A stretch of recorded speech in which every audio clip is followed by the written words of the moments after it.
Hey everybody, I'm Geno Reynolds from The Real Opinion. Today on The Real Opinion, we're going to be talking about two movies.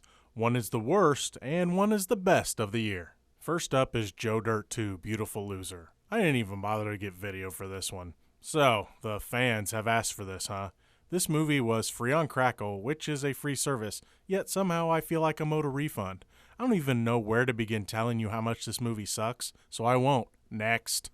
I got to see an advanced screening of Southpaw, which was a film I had really been looking forward to. There were a lot of reasons I was excited for this one, but the main reason was that I was curious to see how Jake Gyllenhaal would transform himself for his role as a down-and-out boxer. Was this movie worth my excitement? Let's take a look. Undefeated fighter Billy the Great Hope has just won another fight. A new challenger emerges during the fight's press conference. This challenge leads to a domino effect which leads to Hope losing almost everything, his family, money, house, etc. After going on a downward spiral, Hope must fight and claw his way back out of the darkness. This is a really good movie, but it only works for one big reason, and I'll get to that in a bit. First, I'd like to get my minor complaints out of the way.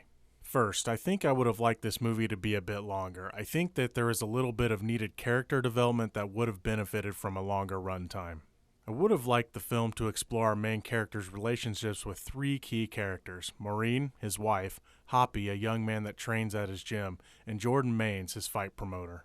Honestly, we get enough from his relationship from his wife, played by Rachel McAdams, that it works fine. More focus on Hoppy would have helped to cement part of our main character's redemption. More focus on Jordan Maines, played by 50 Cent, would have just been interesting. Maines is basically the Don King of this movie. He has that money over all things mantra, and 50 Cent does a great job at making you hate his guts. I just would have liked to see Hope and Maines clash a little bit more. One other thing would be the ending. It left things a little open, but that being said, the ending did focus on what was the most important part of the story. Like I said though, minor complaints. Above all else, this is a comeback story. Our main character loses almost everything and has to fight to get everything that is truly important back. The pain our main character goes through does not come quick. He is continually kicked down.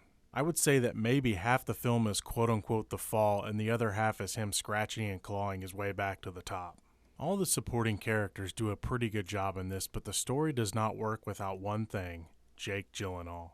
In other movies such as Nightcrawler, Prisoners, End of Watch, and others, he plays his role so well that you totally forget it's him. For Southpaw, it is no different.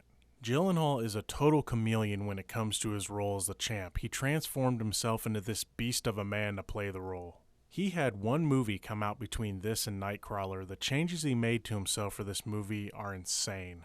Also, his performance is outstanding. He has to play a lost, somewhat punch-drunk fighter and loses himself in the role.